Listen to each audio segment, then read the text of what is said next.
Hola, mi nombre es Matías Irigoyen Testa y ante todo quiero agradecer a la Fundación Sijuso por la invitación que me ha cursado para dar esta conferencia, que es el inicio de una serie de conferencias sobre análisis económico del derecho que van a ser dadas por distintos especialistas y que organiza la Fundación Sijuso. Hoy vamos a hablar sobre cuantificación de los daños punitivos mediante fórmulas. Al inicio hablaremos sobre la división de los daños punitivos, las funciones y finalmente sobre la cuantía de esta figura. Al final de la charla vamos a explicar cómo podemos operar fácilmente con fórmulas matemáticas utilizando un Excel que se encuentra disponible de forma gratuita para todos los operadores del derecho. La Ley 26.361 del 2008 incorpora el artículo 52 bis en la Ley 24.240 de Defensa del Consumidor. Este artículo dice al proveedor que no cumpla sus obligaciones legales o contractuales con el consumidor, a instancia del damnificado, el juez podrá aplicar una multa civil a favor del consumidor. Pero dice el juez podrá aplicar una multa civil, no dice el juez deberá aplicar una multa civil. Por lo tanto, no es lo mismo que el juez pueda que el juez deba condenar. Por lo tanto, en primer lugar, vamos a ver cuándo el juez puede decidir si debe o no condenar por daños punitivos, ¿sí? Y esto va a poder hacerlo exclusivamente a instancia del damnificado. Es decir, tiene que haber un daño, el damnificado tiene que solicitarlo y no puede hacerse de oficio. Y además, tiene que haber un incumplimiento por parte del proveedor de bienes y servicios, ya sea un incumplimiento contractual o extracontractual. Ahora, el juez debe decidir cuándo debe condenar por daños punitivos y en un Estado de Derecho, en un sistema republicano, debe fundarlo en derecho. Por lo tanto, tenemos que acudir a la hermenéutica jurídica nacional para saber cuándo el juez debe imponer una condena por daños punitivos. Bueno, recordando el Código de Vélez, nos decía que si no podemos resolverlos por las palabras ni por el espíritu de la ley, se atendrá a principios de leyes análogas. Pero el nuevo Código Civil, el artículo 1, habla de la finalidad de la norma, pero sobre todo el artículo 2 dice que hay que resolverlo por las palabras, por sus finalidades. Y cuando analizamos la finalidad de las normas, podríamos estudiar cuál es la finalidad para el legislador argentino de los daños punitivos para darnos cuenta cuándo debe el juez condenar por esta figura. Esto tiene relación directa con el artículo 3, que dice que el juez debe resolver los asuntos que sean sometidos a su jurisdicción mediante una decisión razonablemente fundada. Entonces, podríamos comentar mucha jurisprudencia relacionada con la hermenéutica jurídica nacional, pero por ejemplo la Corte Suprema de Justicia de la Nación en reiteradas oportunidades, en Avant contra ANSES, ha hablado de hay que tener en cuenta los fines que persigue la norma, que no puede prescindirse de las consecuencias que se derivan de cada criterio. Y entonces vamos a ver cuál es la finalidad que hay en Argentina con los daños punitivos. Y vemos que en los fundamentos del proyecto de la Ley 26.361 y del dictamen de las comisiones de la Cámara de Diputados de la Nación, se indica que con los daños punitivos se trata de desbaratar la perversa ecuación que aconseja dejar que se produzca un perjuicio, pues en sí resulta más económico repararlo en los casos singulares que prevenirlo para la generalidad. Si bien dicen que consiste en una sanción de multa, esta sanción se utiliza para desbaratar esta perversa ecuación. Es decir, queremos disuadir conforme a ciertos estándares deseables socialmente. Y esto surge explícitamente en varias sentencias de nuestros tribunales. Por ejemplo, en Cañadas Pérez contra Bank Boston del 2009, ya se dice que se puede distinguir una función principal, que es la disuasión de los daños conforme con los niveles de precaución deseable socialmente, y una función accesoria a los daños punitivos, que sería la sanción, porque por definición toda multa civil es sancionatoria, así como la indemnización de daños y perjuicios es compensatoria. Es decir, sancionamos cuando necesitamos prevenir de forma extra a lo que hace la responsabilidad civil y tradicional de daños y perjuicios. Esto se reitera en Castelli contra Banco de Galicia, en la Cámara Primera de Apelaciones en lo Civil y Comercial Salados en Bahía Blanca. Se afirma que los daños punitivos tienen que disuadir al infractor, son una sanción que cumplen una función preventiva. A su vez, en Elizalde contra Renault, ya del 2015, con el voto del doctor Guardiola, se indica que no se quiere pasar por alto esa doble función de los daños punitivos. La principal es la disuasión de daños conformes con los niveles de precaución deseables socialmente, y la accesoria sería la sancionatoria. No me quiero extender demasiado. Por ejemplo, Federico Álvarez Larrondo dice que hay una función de la figura que es la prevención, y esa es la principal, y después hay otra finalidad que sería la accesoria, que es la represivo-sancionatoria. Incluso en el anteproyecto del Código Civil y Comercial del 2012, en el artículo 17.14, se llama a los daños punitivos sanción pecuniaria disuasiva, es decir, es una sanción para disuadir, y dice que el juez puede aplicarlas con fines disuasivos, solamente cuando tiene que disuadir. Si bien este artículo, que estaba pensado para los derechos de incidencia colectiva, el Congreso al final no lo termina aprobando, pero en el anteproyecto encontramos la coincidencia entre los doctrinarios argentinos sobre que la función principal de los daños punitivos entonces sería la disuasión, y la accesoria sería la sanción, es decir, sancionamos solo si necesitamos disuadir de forma extra a lo que pueda ser la indemnización tradicional de daños y perjuicios. ¿Cómo juega esta función disuasoria? Lo podríamos explicar a partir de la fórmula de Hunt. ¿Sí? Leonard Hunt, en 1947, en un caso que tiene que resolver United States contra Carroll Towing, él se basa en una fórmula que él utiliza y que la voy a explicar sencillamente con estas ideas. Si una persona, por ejemplo, puede invertir en un nivel de cuidado, y por eso lo llamamos L, Level of Care, Leonard Hunt utiliza otra nomenclatura, pero vamos a usar esta que es más utilizada para los daños punitivos. Si esta persona entonces puede invertir 9, un importe inferior al daño esperado de 10, para evitar este daño esperado, ¿sí? Acá tenemos L es Level of Care, acá tenemos el daño esperado, H es harm, es decir, de daño, en inglés harm, ¿sí? H de daño, la cuantía de ese daño, y P sería probability, ¿sí? La probabilidad de que ocurra ese harm, ese daño, por eso P sub H.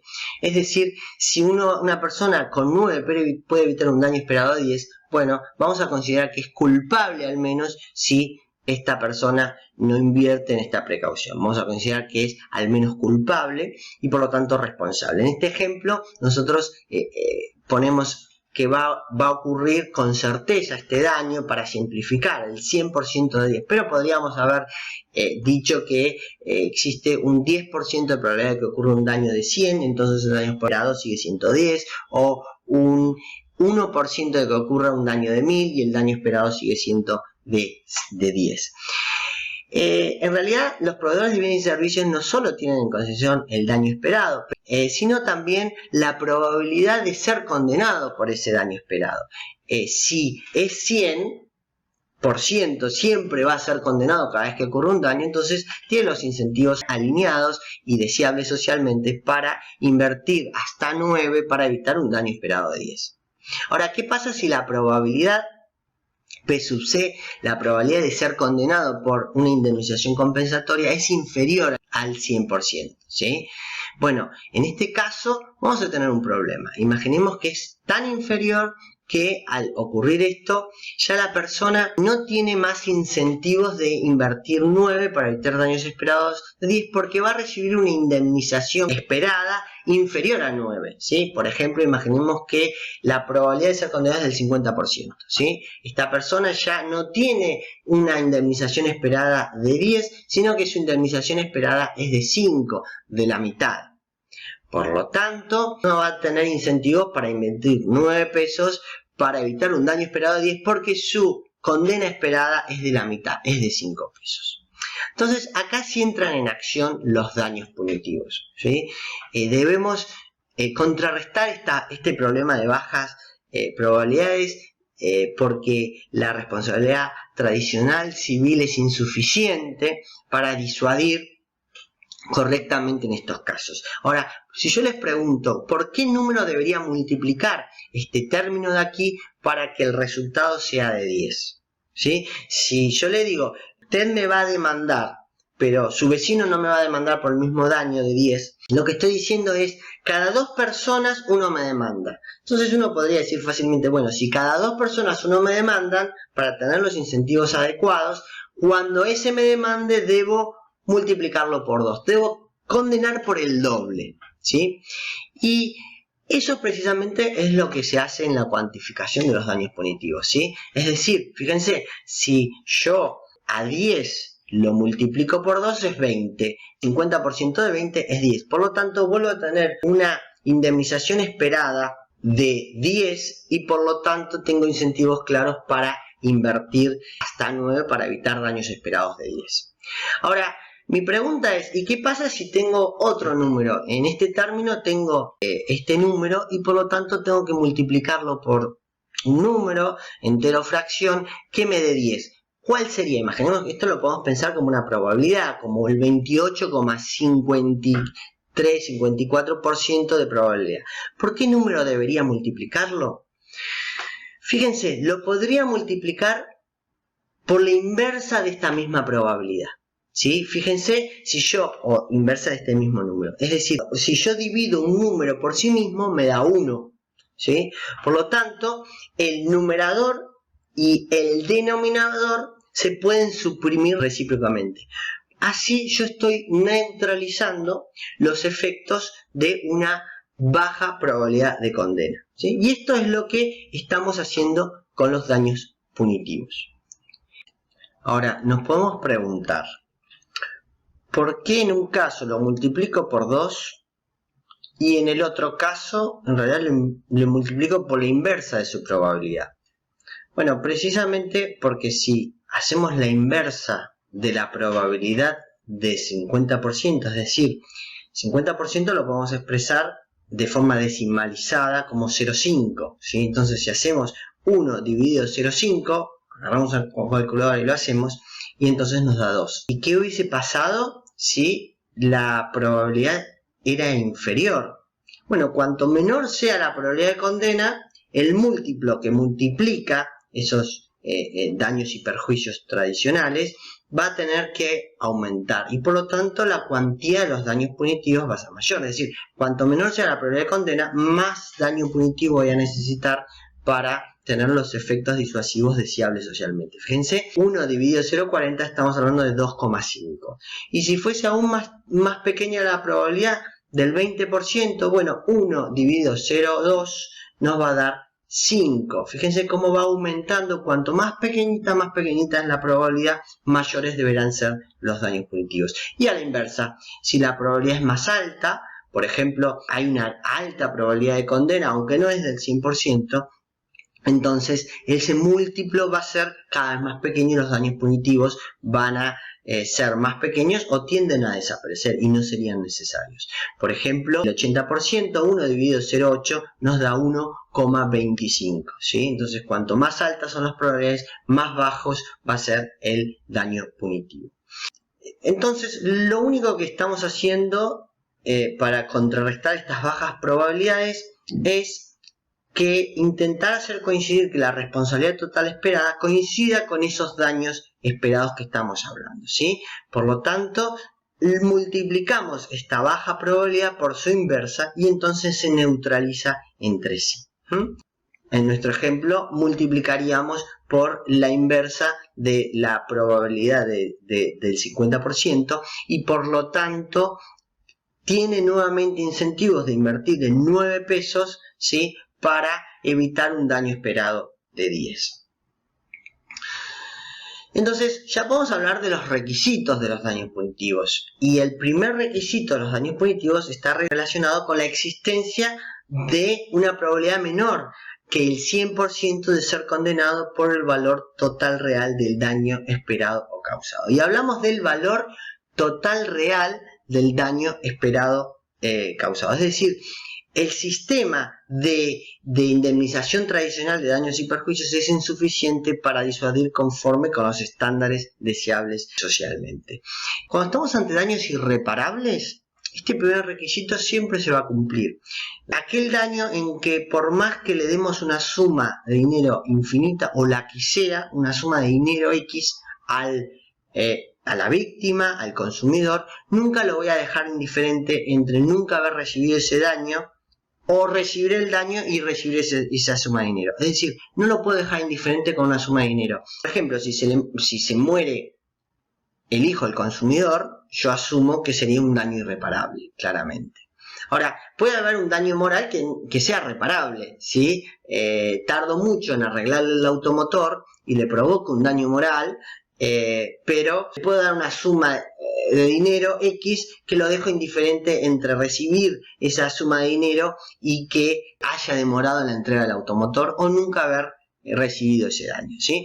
Entonces, en caso de los daños reparables, bueno, va a depender de que haya algún problema en esta probabilidad de condena, porque hay falta de incentivos para demandar, hay falta de información, hay un problema probatorio de la relación de causalidad, etcétera, ¿sí? Pero en el caso de los daños irreparables, en realidad este primer requisito se da. Y todo va a depender del segundo requisito, que es la gravedad de la conducta del dañador, ¿sí? Es decir, dolo o culpa grave. Para la admisión de los daños punitivos, esto lo ha dicho innumerablemente la doctrina y hay acuerdo absoluto sobre esto. En Argentina, en las Jornadas Nacionales de Derecho Civil, se ha dicho en el 2009, las Jornadas Bonaerenses de Derecho Civil, Comercial, Procesal y Laboral, se necesita casos de particular gravedad para que sean procedentes los daños punitivos. Esto se ha reafirmado siempre por unanimidad en las conclusiones, por ejemplo, en el Congreso Euroamericano de Protección Jurídica de los Consumidores en el 2010, que dice que el daño procede solo cuando medie al menos grave negligencia o grave imprudencia. Y si vamos a los fundamentos de los daños punitivos del proyecto de ley y del dictamen de las comisiones de la Cámara de Diputados de la Nación, dice que precisamente se trata de sancionar una perversa ecuación económica que aconseja dejar que se produzca un perjuicio. ¿Sí? Si estamos hablando de una perversa ecuación es porque hay dolo directo, dolo eventual o al menos culpa grave. Por lo tanto, ¿cuándo el juez debe condenar por daños punitivos? Bueno, va a tener que hacerlo exclusivamente cuando el proveedor haya actuado con dolo o culpa grave y la sanción es necesaria para cumplir con la función principal de la figura, que es la disuasión conforme a los estándares deseables socialmente. Es decir, que hay una probabilidad menor del 100% de ser condenado por el valor total real del daño esperado o causado. Entonces, pasamos a la cuantía. A ver, ¿cómo calculamos? Ya sabemos cuándo los daños punitivos proceden y cuándo puede el juez entender si debe o no condenar y cuándo debe condenar. Ahora, ¿cómo calcula esta cuantía? Y el 52 bis de la ley 24240 nos dice que la cuantía de los daños punitivos se graduará en función de la gravedad del hecho y demás circunstancias del caso, independientemente de otras indemnizaciones que correspondan. Y dice que no podrá superar el máximo de 5 millones de pesos, que es la sanción prevista en el artículo 47, inciso B de la 24.240. Ahora, es muy genérico, muchas pautas no nos está dando, me está hablando de gravedad del hecho y demás circunstancias del caso. Nuevamente tenemos que acudir a la hermenéutica jurídica nacional y claramente si las palabras no lo podemos resolver, vamos al espíritu de ley que nos lleva a las finalidades. En realidad, ahora ya con el nuevo código vamos a las finalidades de la norma, ¿sí? Porque el artículo 3 del nuevo Código Civil y Comercial nos dice que los jueces deben resolver los asuntos mediante una decisión razonablemente fundada. ¿Sí? Todo debemos fundarlo lo más posible dentro de lo que sea razonable, ¿sí? Y esto va de la mano también con lo que ya dijo la Corte Suprema de Justicia de la Nación en Avant contra ANSES, en reiteradas oportunidades, que hay que tener en cuenta la finalidad y las consecuencias que se derivan de cada criterio interpretativo. Entonces volvemos a los fundamentos y nos dicen que bueno, vamos a sancionar para desbaratar una perversa ecuación económica que aconseja de que se produzca un perjuicio. Por lo tanto, debemos encontrar una cuantía que deshaga esa ecuación económica que ha hecho un proveedor de bienes y servicios para dejar que se produzca un daño y no evitarlo para la generalidad de los casos. Bien, ¿cuál debería ser el importe? Bueno, precisamente el Congreso Euroamericano de Protección Jurídica de los Consumidores del 2010 ya dijo por unanimidad en la conclusión que esta cuantía no debe ser ni inferior ni exceder ese monto necesario para cumplir con la función de disuasión deseable socialmente, ¿sí?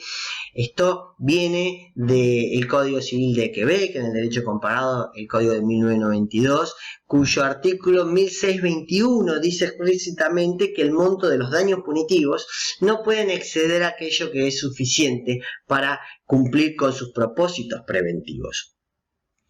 Entonces, ¿cómo un juez debería hacer este cálculo? Bueno, primero, ¿debe exteriorizar el razonamiento del cálculo? Por supuesto, debe exteriorizarlo. Vivimos en un Estado de Derecho y los actos de gobierno deben ser exteriorizados y no pueden ser tachados de arbitrarios.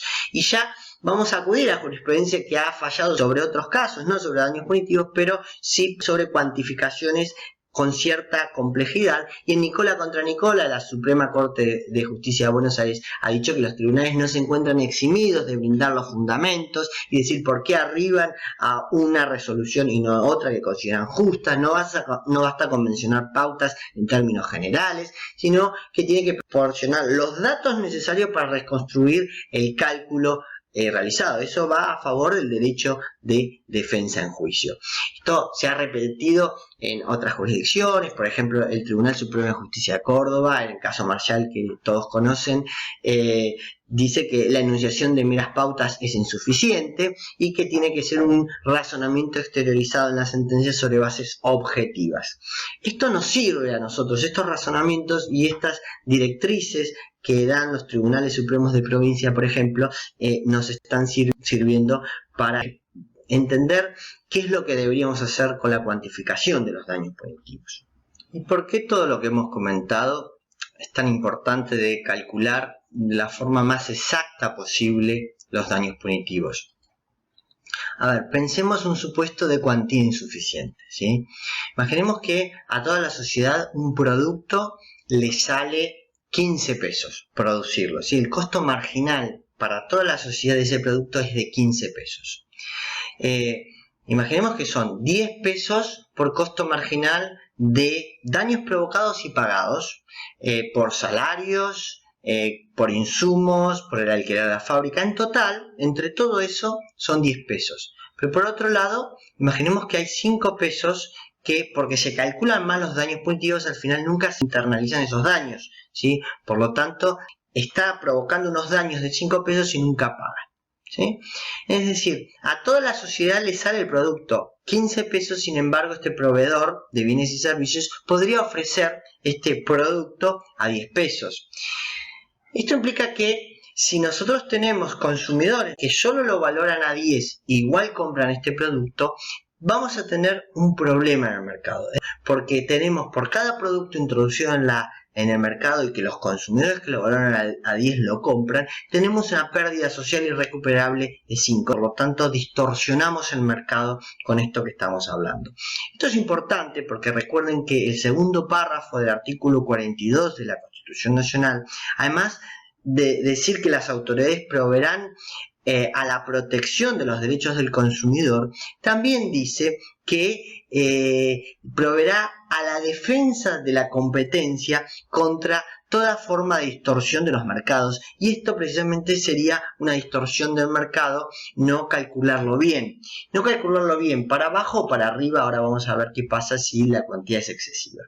Por lo tanto, si nosotros calculamos bien los daños punitivos y ponemos daños punitivos de 5 pesos, nuestro ejemplo, entonces sí, el proveedor de bienes y servicios va a vender ese producto a 15 pesos y solamente los consumidores que lo valoran a 15 pesos, entonces lo van a adquirir. Fíjense entonces, resumiendo, si hay una cuantía insuficiente de daños punitivos, va a haber una inversión de precaución demasiado baja, ¿sí? Porque va a haber unos daños que yo nunca pago. Esto provoca que haya externalidades negativas provocando daños a víctimas que nunca se están pagando. Hay un exceso de producción ineficiente de este bien, está distorsionado el mercado y existe una barrera de entradas de los buenos empresarios. Es decir, si hay un empresario que no quiere producir estos daños de 5 que nunca se van a pagar y realiza controles de calidad, imaginemos hasta 5 pesos, para evitar todos estos daños, debería ofrecer este producto a 15 pesos, pero como hay otros malos empresarios que lo ofrecen a 10 pesos, no podrían entrar a este mercado, ¿sí? Incluso si ya hay un buen empresario que intenta mantenerse en ese mercado vendiéndolo a 15 pesos, va a ser desplazado ese mercado. Por lo tanto, distorsionaríamos de esta forma el mercado y no es lo mejor para el consumidor. Por otra parte, ¿qué pasa en el supuesto inverso? Un supuesto de cuantía excesiva. Imaginemos que todo el mismo ejemplo que habíamos hablado recién, sin embargo, los juzgados están cuantificando mal los daños punitivos y en vez de hacerlo pagar por 5 pesos, lo hacemos pagar por 9 pesos, ¿sí? Ahora va a distorsionarse el mercado, pero en sentido inverso. Es decir, vamos a tener un precio excesivo y muchos consumidores que lo valoran a 15 pesos ese bien no lo van a poder adquirir ya porque vale 4 pesos más y entonces no es valioso ese producto como para pagar 4 pesos más. Esto va a producir nuevamente problemas en inversión en precaución, porque se va invertir en precaución exageradamente y necesariamente por las dudas, por si viene una condena millonaria de daños punitivos y no es deseable. Esto hace que los precios de los productos aumenten, que tampoco es deseable porque dejamos a muchos consumidores afuera sin poder adquirir este bien. Y por último, existe una escasez de ese producto. La producción de este producto va a ser insuficiente, va a ser inferior a la que sería óptima en un mercado competitivo.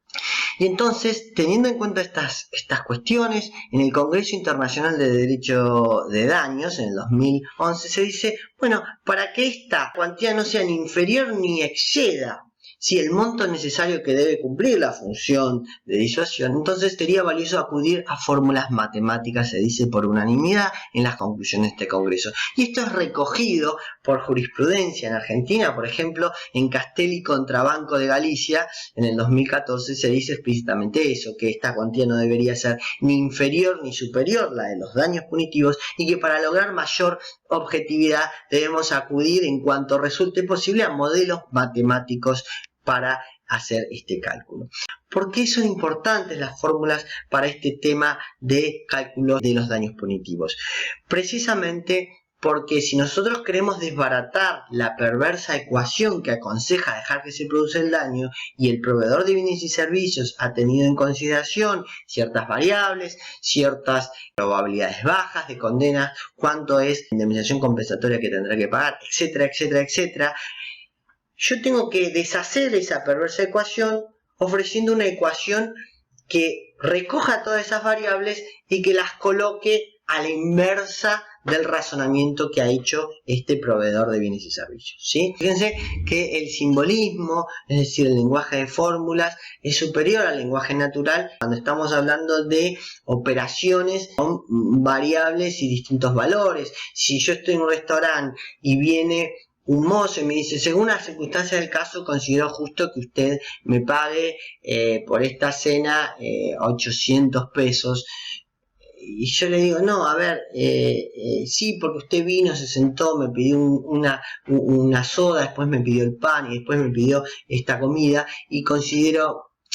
sí, según las circunstancias del caso, considero justo que me pague 800 pesos. Yo decía, no, por favor, ¿me puede traer la cuenta en el cual incluya todos los bienes que yo he comprado? Por ejemplo, el servicio que usted me presta, si hay un valor por el servicio, me pongo una soda, un plato, la soda cuánto vale, 25 pesos que me lo ponga, me diga si me está sumando todo. Y cuando me trae la cuenta, digo, no, mire, hay una soda, además, yo no había pedido esta soda, por favor, ¿me puede traer la cuenta restando? Entonces, algunas variables que van a ser los distintos platos, la bebida, el vino que uno haya pedido, bueno, va a tener asignado un valor acá a esa variable y me va a demostrar cómo está interrelacionadas todas estas variables en esa operación que me están haciendo. Por lo tanto, sería raro que con lenguaje natural me quieran decir cuánto yo debería pagar por una cena en un restaurante, ¿sí? Bueno, acá es lo mismo, ¿sí? Realmente lo ideal es utilizar el lenguaje simbólico para estos supuestos de variables interrelacionadas que implican un cálculo complejo, y de esta manera logramos mayor objetividad y precisión en el cálculo. Esto logramos aportar claridad a la argumentación jurídica. Estamos teniendo en cuenta estas variables, no otras, estas variables, y las interrelacionamos de esta manera. De hecho, mejora el debate jurídico, podemos decir, bueno, esta fórmula podríamos mejorar, podríamos considerar esta otra variable, pero lo importante es empezar a discutir en estos términos, ¿sí? Y esto también mejora el derecho de defensa, porque ambas partes saben lo que tuvo en cuenta el juez y cómo cuantificó cada una de estas variables y cómo las interrelacionó entre sí.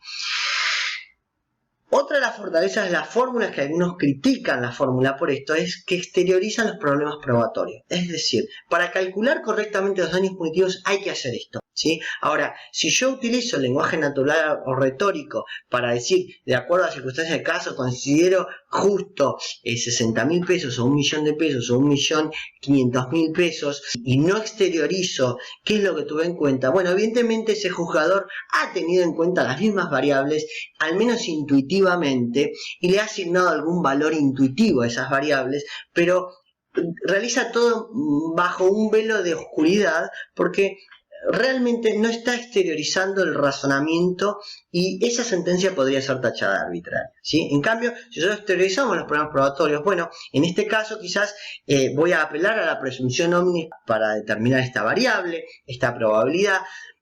En esta no, estas variables las tengo, por lo tanto voy a evitar un margen de error que no lo puedo evitar de la otra manera con una intuición genérica absolutamente de todo, ¿sí? Por eso las fórmulas superan, y fíjense que en esto del cálculo constantemente los juzgados lo hacen. Por ejemplo, en la pérdida de la chance, bueno, ¿cuál es la chance de que perdió esta persona de poder haber ganado esta carrera, y como está lesionado le tienen que pagar? Bueno, va a tener que, por indicios, ¿sí? Por presunción omnis, bueno, tenía la chance de ganar de un 70%. A veces es claro, ¿sí? Y a veces no es claro, así como es claro las probabilidades. Si yo veo que un banco, por ejemplo, le cobra 2 pesos de más anual a 1.000 clientes y solamente uno demanda de esos 1.000, bueno, la probabilidad de condena era de 1 sobre 1.000, ¿sí? Y a veces es más claro y a veces es más difícil, pero use fórmulas o no, esas variables las estoy considerando, simplemente que en un caso oculto el razonamiento y en otro caso exteriorizo el razonamiento y además los problemas probatorios que eventualmente puedan existir. ¿Ustedes creen que un juzgador utilizaría alguna vez este tipo de fórmulas en Argentina? Por ejemplo, esta fórmula.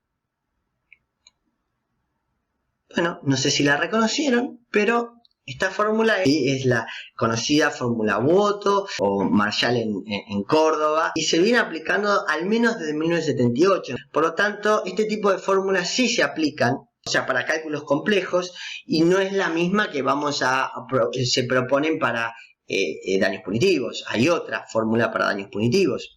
Y sobre la fórmula de los daños punitivos podemos comentar cuál es la postura tradicional. Esta es una fórmula que se propone en Estados Unidos desde 1982. Robert Cutter, que luego se suman a esta fórmula Ulen, Posner, Polinsky, Schavel, entre otros estudiosos del análisis económico del derecho. La fórmula se parte de la fórmula de Hunt, ¿sí? Y ya lo habíamos explicado, ¿sí? Entonces, habíamos explicado que, por ejemplo, si una persona tiene 50% de probabilidades de ser condenados, bueno, su condena esperada es de 5, por lo tanto, lo único que tengo que hacer es multiplicar esa baja probabilidad por su inversa. Y de esa manera, entonces, sí vamos a reducir los problemas de la baja probabilidad, y esta persona tiene incentivos adecuados de invertir 9 para evitar un daño esperado de 10. Por lo tanto, ahora vamos a intentar construir juntos la fórmula tradicional del análisis económico del derecho. Nosotros dijimos que cuando ocurre un daño de 10 había que multiplicarlo por 2 o por la inversa de esa probabilidad, que es 1,05, ¿sí? Esto también lo podemos expresar matemáticamente de una forma más sencilla, decir directamente 10 dividido 0,5, ¿sí? Entonces directamente lo escribimos así.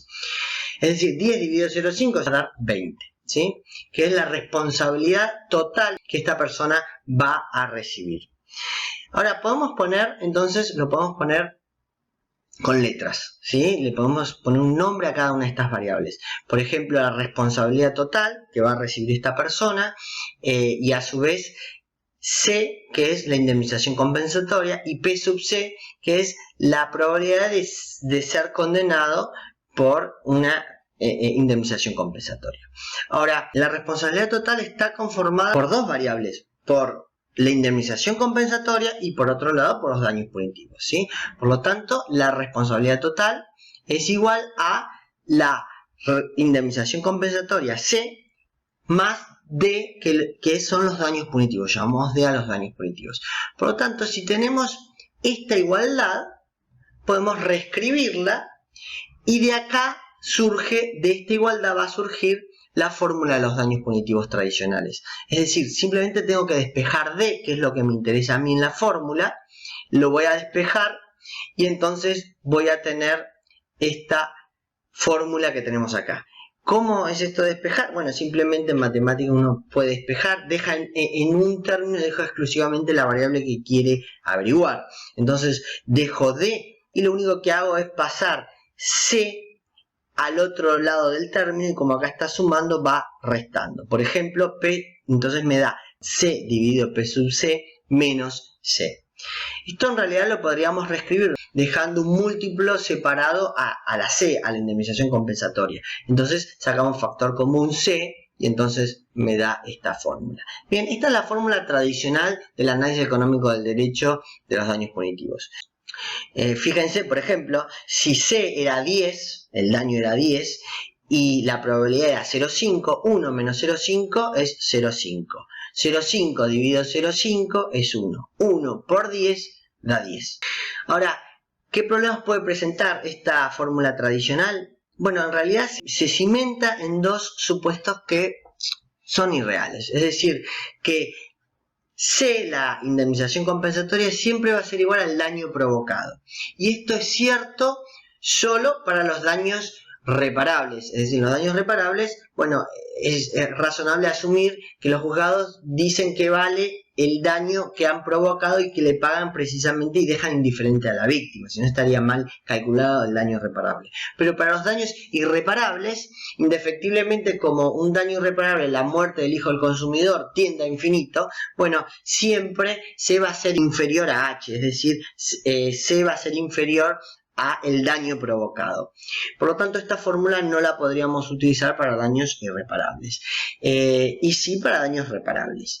Pero en la fórmula habría que mejorarla incluso para daños reparables, ¿sí? Porque se está asumiendo que la probabilidad de condena de daños punitivos, es decir, que esos 10 por daños punitivos los voy a recibir con una probabilidad del 100%. Pero esa probabilidad de condena de daños punitivos condicionada a que exista una condena por una indemnización compensatoria, puede ser del 100% o inferior. Por lo tanto, habría que incluirla en esa fórmula que estamos construyendo para los daños punitivos. Por lo tanto, una mejor fórmula es partir de una fórmula genérica que surja de la responsabilidad total esperada que este potencial dañador debería tener en cuenta para ser disuadido. Es decir, por ejemplo, si tiene que invertir hasta 9, entonces yo le tengo que dar una responsabilidad total esperada que sea mayor, ¿sí? Por ejemplo 10, como habíamos dicho en nuestro ejemplo, y entonces tenemos que calcular un daño punitivo que me lleve a esos 10 pesos que habíamos hablado. ¿Por qué? Porque el proveedor precisamente tuvo en cuenta esto, y lo que queremos hacer para desbaratar la perversa ecuación económica es tener en cuenta todas las variables que tuvo en cuenta el proveedor y reescribir la fórmula pero de forma inversa, ¿sí? Por ejemplo, en la fórmula, entonces tenemos que encontrar esa responsabilidad total esperada, que va a ser diferente y después vamos a explicarlo mejor para daños reparables como daños irreparables. Después vamos a explicarlo mejor ahora cuando en las siguientes filminas. Pero el proveedor lo que tuvo en cuenta es la probabilidad que ocurra el daño. Nuestro ejemplo era el 100%, la probabilidad de ser condenado por ese daño cuando ocurre, en nuestro ejemplo era el 50%, la cantidad de daños y perjuicios tradicionales, que en nuestro ejemplo era de 10 pesos, y también va a tener en cuenta una probabilidad de ser condenado por esos daños punitivos, condicionado a que proceda una condena por una indemnización de daños y perjuicios. Por lo tanto, deberíamos incluirla y la tenemos incluida aquí. En nuestro ejemplo ahora podríamos asumir que es del 80%. Vamos a asumir que en el 80% de los casos se iba a condenar en un supuesto así daños punitivos y la cuantía de daños punitivos finalmente. Entonces, en nuestro ejemplo, lo que nosotros tenemos que encontrar una cuantía por daños punitivos que el resultado me dé 10 para que sea mayor y tenga incentivos de invertir en 9, ¿sí? Como habíamos hablado. Es decir, esta es la probabilidad de que ocurra el daño del 100%, 50% de la probabilidad de ser condenado por la indemnización compensatoria, 10 pesos era la indemnización compensatoria, y ahora asumimos que 80% es la probabilidad de condena de daños punitivos. ¿Cómo hacemos? Entonces, ¿cómo conseguimos esa fórmula? Bueno, nuevamente despejemos de esta fórmula que tenemos acá, ¿sí? Entonces despejamos de y nos está dando de la igualdad anterior y nos está dando esta fórmula. Lo pueden hacer en casa, lo pueden practicar y les va a dar esta fórmula. No lo vamos a hacer ahora, ¿sí? Ahora, esta fórmula es una fórmula genérica que tiene muchas variables. Vamos a ver si la podemos resumir, ¿sí? La podemos la podemos simplificar un poquito. Y para daños reparables se puede simplificar bastante. ¿Por qué? Porque nosotros sabemos que daños reparables podemos asumir que C, es decir, la indemnización compensatoria, va a coincidir con el daño provocado, que es reparable. Por lo tanto, esta igualdad podemos asumirlo de esta manera. Es decir, el daño esperado va a coincidir en este caso con C por la probabilidad de que ocurra, ¿sí? Entonces, la responsabilidad total esperada en daños reparables debe coincidir con el daño esperado. Y en lugar de poner H, podemos poner C porque existe una igualdad entre H y C en la responsabilidad de daños reparables. Por lo tanto, si tenemos esta igualdad, en la fórmula genérica podríamos reemplazar la responsabilidad total esperada por P sub H y C.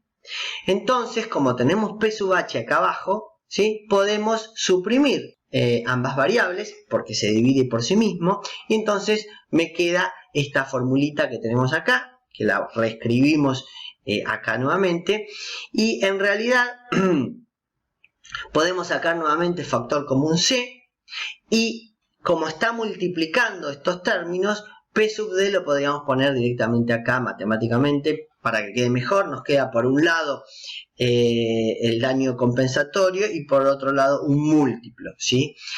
Fíjense acá la única diferencia que nosotros estamos teniendo a la fórmula tradicional para daños reparables es que le estamos agregando la baja probabilidad de condena por daños punitivos. Bien. Con el ejemplo, imaginemos que nuestro ejemplo dijimos tenemos un 80% de probabilidad de ser condenados por daños punitivos. Recordemos que 1 dividido 0,8 es 1,25 y antes los daños punitivos eran 10. Ahora 10 multiplicado 1,25 me da 12,50. Por eso 12,5 es el resultado que estamos obteniendo. Fíjense que si la probabilidad de condena por daño punitivo cambia, por ejemplo, del 10%, del 25%, del 40% o del 50%, bueno, los daños punitivos serían respectivamente de 100, de 40, de 25 o de 20 pesos en nuestro ejemplo. Ahora, para el supuesto de casos de daños irreparables, bueno, la responsabilidad total esperada para el supuesto de daños irreparables no puede ser igual al daño esperado porque el daño esperado tiende a infinito, siempre va a ser inferior, ¿sí? Ahora, tenemos que encontrar una responsabilidad total esperada que sea superior a L, no demasiado superior, pero sí lo suficientemente superior para que el proveedor de bienes y servicios tenga incentivos adecuados, ¿sí? L, recuerden que era el nivel de precaución deseable socialmente, que no invirtió este proveedor, tenga incentivos adecuados para invertir en él, es decir, tenga incentivos adecuados para invertir en 9 por lo tanto la responsabilidad total esperada debe ser mayor que 9. ¿Y cómo entonces? Y por supuesto va a ser inferior a los daños esperados que tienden a infinito. ¿Y cómo entonces lo podemos calcular? Fácilmente. Vamos a decir que la responsabilidad total esperada es igual a L, es ese nivel de precaución deseable socialmente que no invirtió, más un porcentaje de L. Por ejemplo, un 20% de L. Por ejemplo, ¿sí? Entonces, si sabe, invierto ahora 9 o si no voy a tener que pagar un 20% más. Prefiero entonces invertir en 9 ahora. Y esto lo podemos reescribir sacando factor común L. Me queda L en la responsabilidad total esperada para daños irreparables exclusivamente o en conjunto con daños reparables, pero tiene que haber sí o sí daños irreparables, por ejemplo la muerte del hijo del consumidor. Entonces, en esos supuestos, la responsabilidad total esperada va a ser L multiplicado por 1 más un porcentaje. Las variables serían estas. L sería el nivel de precaución deseable socialmente que el proveedor no invirtió. Si nosotros decimos que actuó con culpa grave, ¿con respecto a qué? Porque el nivel de precaución deseable socialmente era haber hecho esto que nunca hizo y que tenía un costo, ¿sí? Entonces podemos detectar L, que era lo que socialmente queríamos que este señor invierta para evitar estos daños esperados que eran irreparables. Y alfa es un porcentaje mínimo. Recordemos que si condenamos por más no es bueno, distorsionamos el mercado, y si condenamos por menos también no es bueno porque va a seguir dañando. Entonces un porcentaje mínimo de L requerido para que el dañador invariablemente prefiera ajustarse al nivel de precaución deseable socialmente, es decir, a L, en lugar de afrontar esa responsabilidad total esperada. Como tenemos esta igualdad que tenemos acá, podemos reemplazarlo nuevamente en la fórmula genérica, ¿sí? Entonces, en la fórmula genérica, para daños irreparables, reemplazamos la responsabilidad total esperada por L multiplicado 1 más alfa, que es ese porcentaje, ¿sí? Entonces, en nuestro ejemplo, imaginemos que ese porcentaje era el 20%, o del 11%. Si era del 11%, entonces los daños punitivos me vuelven a dar lo mismo que había hablado antes, 12,5, ¿sí? Pero esto podríamos ver otros ejemplos. Si alfa es del 20% y L no era 9, imaginemos que era 15, entonces la responsabilidad total esperada era de 18, entonces los daños punitivos serán 32,5.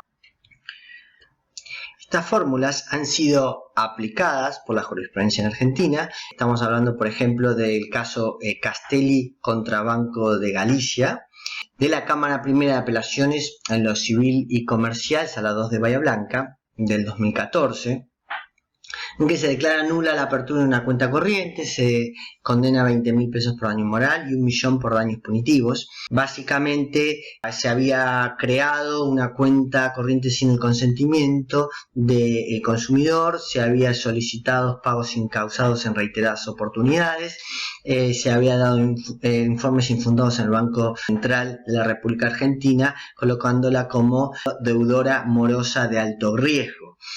Pero lo importante es que acá, de acuerdo a los indicios del expediente, el camarista Peralta Mariscal, con los votos en coincidencia, por unanimidad salió este voto, terminan resolviendo que existía una probabilidad por una indemnización compensatoria del 2%, ¿sí? Dicen, como máximo un consumidor de cada 50 se encuentra en una situación análoga, obtendrían una efectiva condena judicial.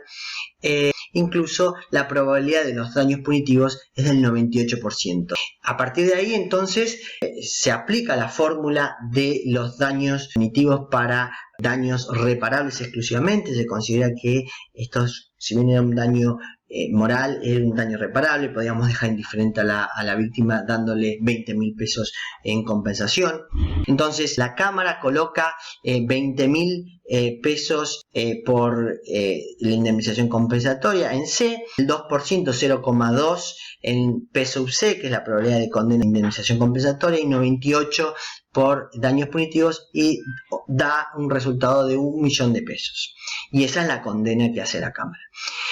Pero esta fórmula nos puede servir también para las apelaciones. Podemos utilizar la fórmula para apelar y ver si la condena, por ejemplo, en primera instancia de daños punitivos, tiene sentido o no tiene sentido, es razonable o no es razonable, ¿sí? Entonces, por ejemplo, en el caso Pescatori de la Cámara Cuarta de Apelaciones en Civil y Comercial de Córdoba, en el 2012, se trataba de un retardo injustificado y excesivo de la prestación de la garantía postventa de un automotor. un automotor 0 kilómetros, entonces por privación del uso del automotor se condena por 1.500 pesos, daño moral otros 10.000 y por daños punitivos 40.000. Bueno, si yo quiero ver si es razonable, puedo apelar o no, si tengo argumentos para apelar o no esta cuantía, fíjense que yo tengo ya dados por el juez todos estos importes de estas variables: 40.000 daños punitivos, 11.500 por indemnización compensatoria y en este caso sería 100% de daños punitivos, porque claramente era un supuesto de, si nosotros leemos el caso, un supuesto de procedencia de los daños punitivos porque se cumplían claramente los dos requisitos que habíamos explicado de los daños punitivos.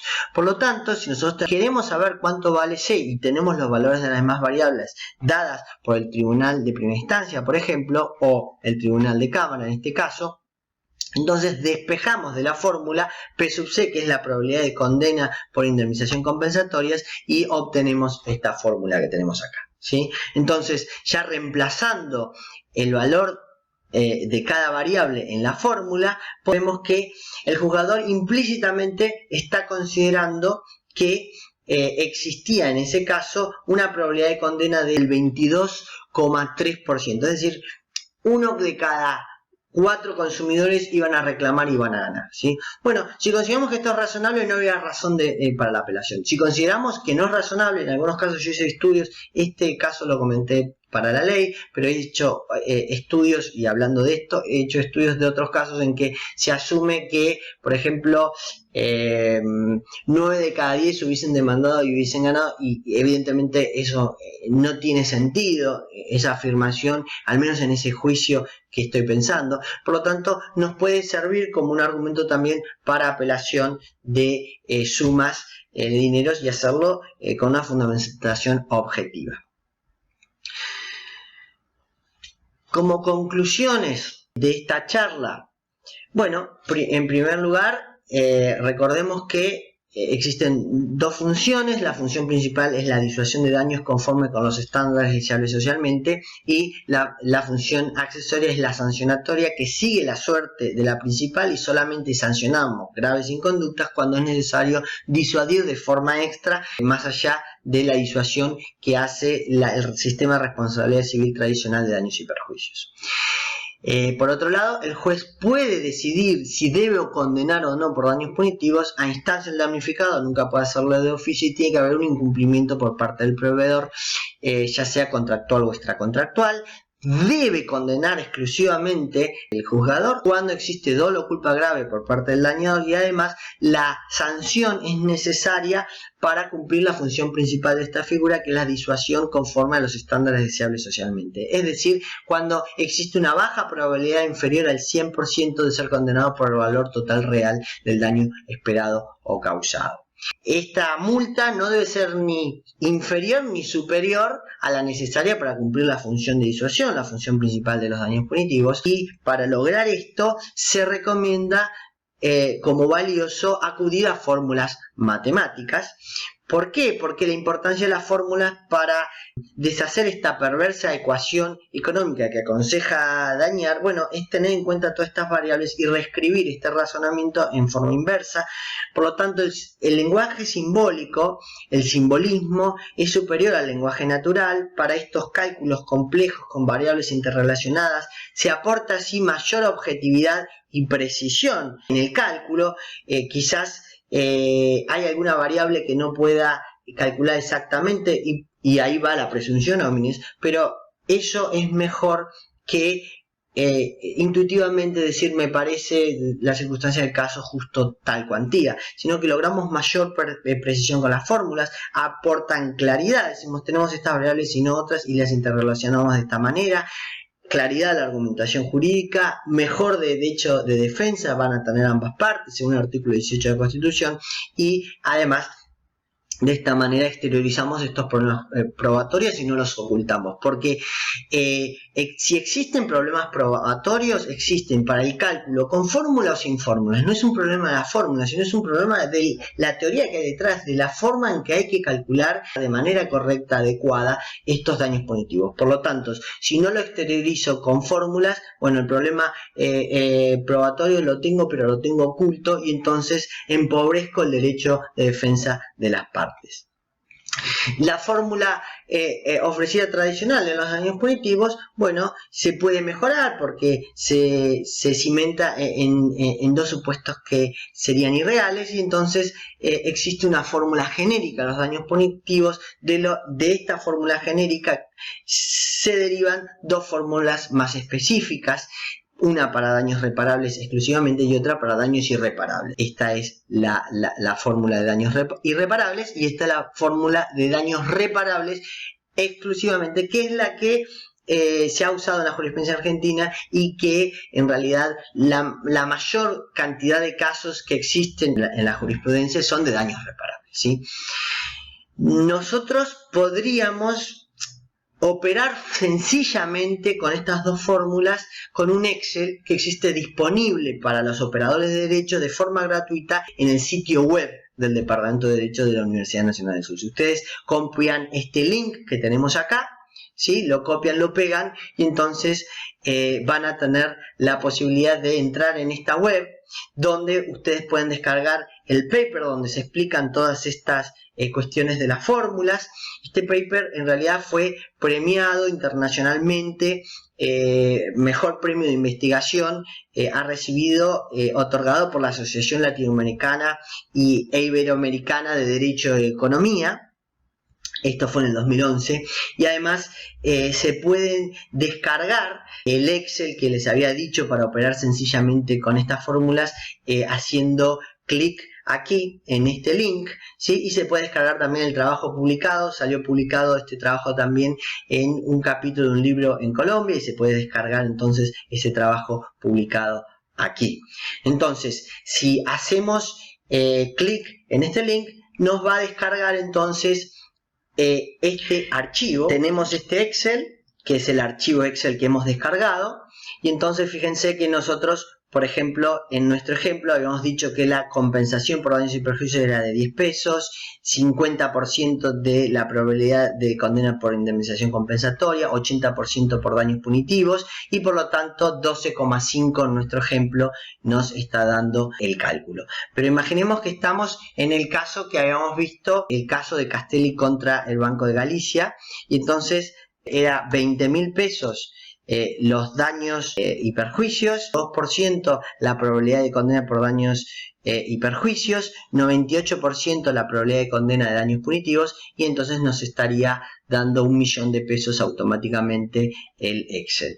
Ahora, si estamos en el caso Pesgatori que habíamos comentado, imaginemos que tenemos 11.500 pesos por daños y perjuicios tradicionales, como dijo la Cámara, 40.000 pesos por daño punitivo, y era un caso claro de 100% de probabilidad de daños punitivos, y por lo tanto me estaría dando que implícitamente la Cámara tuvo en consideración que 1 de cada 4 consumidores podrían haber ganado este juicio y haber demandado, ¿sí? Haber demandado y poder ganar, ¿sí? Por lo tanto estamos hablando de la existencia de un 22% de probabilidad. Bueno, si esto consideramos razonable, no podríamos apelar, no tendría sentido, pero si no es razonable y si me da un porcentaje que no tiene mucho sentido de acuerdo al caso, entonces tendríamos argumentos objetivos para apelar esa cuantía.